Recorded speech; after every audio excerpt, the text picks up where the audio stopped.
kufike ixesha ofumanisa ngalo ukuba akwazi ukufikeleleka kumatyala akho kuquka imoto yakho. Naxa uvala i-DStv utye ipapa nomhluzi akukwazi tu ukufikelela kwizavenge zakho. Wenza ntoni xa kusihla elishwangusha? Ukuba ukhe wakule meko okanye uyabona ukuba umetyiso ujongise ezantsi ngoku, sixelele kwiTwitter @WestBank okanye kwikhasi lethu leFacebook elithi WestBank Asset Finance. Masisamkela uSimphiwe Ngona wapha kwaWestBank. Yo Simpra. Sigweba bulisa kuwe nesquad esikhoyo sanamhlanje se-BE scheme nakubo bonke abaphulaphuli bomhlobo wenene. Raport wami inkosi ebukhulu ngosijoyina man. Okokuqala nje kudala nisiva abantu bekhumsha bekhala ngo-over indebted okanye ukungena ungaveli nangonwele ematyaleni ezintabeni kwezintsuku. Ungasinceda usicacisele ngeli binzana? Enkosi kakhulu Gweba, uyibeke kakuhle.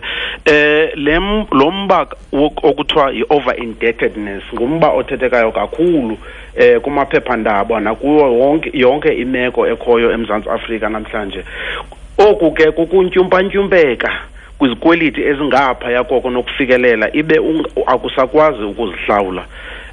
Utshona ke ungaveli nangonwele kangokuba indleko eziqhelekileyo ke ezifana nokutya namafutha epetrol nazo uye ungakwazi ukufikelela kuzo. Abanye abantu ke bakhetha ukuyeka ukuhlawula amatyala ukuze bakwazi ukuhlawula enye, okanye ke into esibonayo ke Gwebe eninzi kakhulu apha ebhankini umuntu athule athi cwaka angathethi. Oku ke kuyayigqwalisa iprofile yakho yamatyala. Yambi ke ngokuli uthetha umuntu ukuthi athini ke umuntu ozibona sele engene kuwo lo mgxobhozo wongakwazi ukuhlawula amatyala akhe? Kuba mandiqale ndivume ndithi nathi singabantu sihlala phakathi kwabantu. Iingxaki ziye zibekho ebomini kangangokuba ke ngoku sesithanda ukuba umuntu ukuvuma ukuba umuntu uyanganyelwa ngamatyala kunzima kakhulu. Ngamanye amaxesha ke kuthi gqi ungalindelanga mhlawumbi khange ubone ukuba umlinganiselo wenzala uyanyuka. Loo nto ke yenza ukuba izavenge zakho zinyuke. Xa uzibona ukuba akukwazi ukuhlawula izavenge ngexesha, xelela ibhanki ngokukhawuleza, ngakumbi imeko isaqala. Ungalindi de ube sengxakini phambi kuba uthethe. Ungaze ke uthathe nenye imali mboleko okanye usebenzise ikhadi letyala, i-credit card ke ukutsho ukuhlawula izavenge kongeza ityala phezu kwelinye oko. Endaweni yoko yiya ebhankini, siyayiqonda imeko ibe sifuna uyigcine imoto yakho.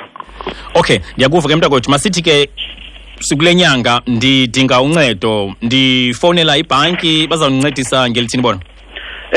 Buti masiqale ngohlobo. Ukuba ufona ibhanki imeko yakho usayibona bizawuma kakubi na, sinceda ke abathengi ngendlela ezahlukeneyo.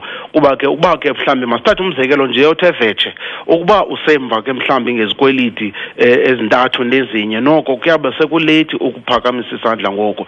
Okokuqala ke sizama ukwenza amalungiselelo entlawulo ngolwimi ke lasemzini ke ezo zi-arrangements. Singazama ke ukufumana inxenye yemali yesavenge, kodwa kusafuneka uphinde uleqe intsalela eseleyo. Kaloku uza kuba semva kwizavenge ukuba awuhambi ngolhlobo.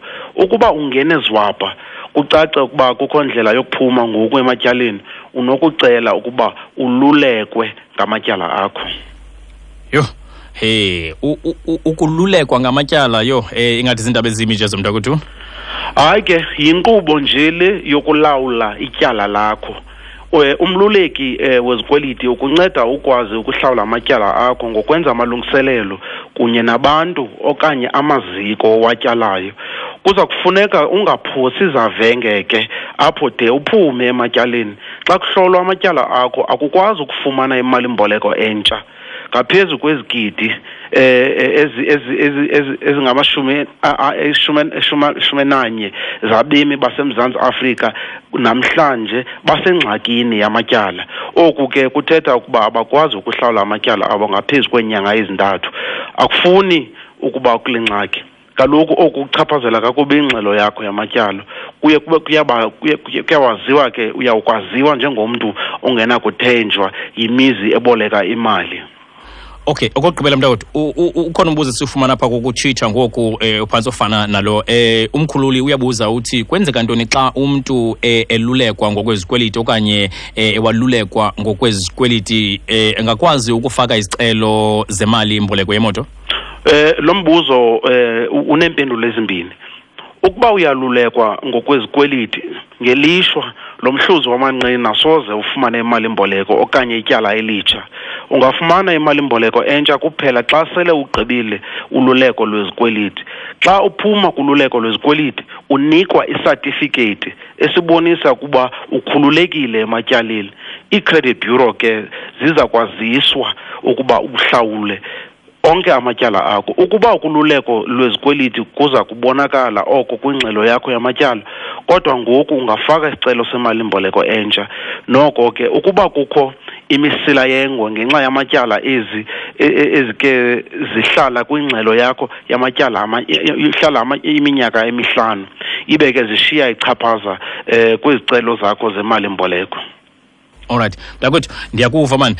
Xa siyivala le ndithi ke uninzi lwethu lwafundiswa ukuba kufuneka imali siyigcine kwindawo ekhuselekileyo njengaphantsi komatrasi okanye ebhedini. Ndifuna nje icace okwekade emhlophe ehlungwini le nto. Qiniseka ukuba unemali eyaneleyo onokuyonga nokuze ungaze ube sematyaleni. Kule mihla kunzima ukuphuma nje uyokuthenga imoto ngemali ezinkonzo.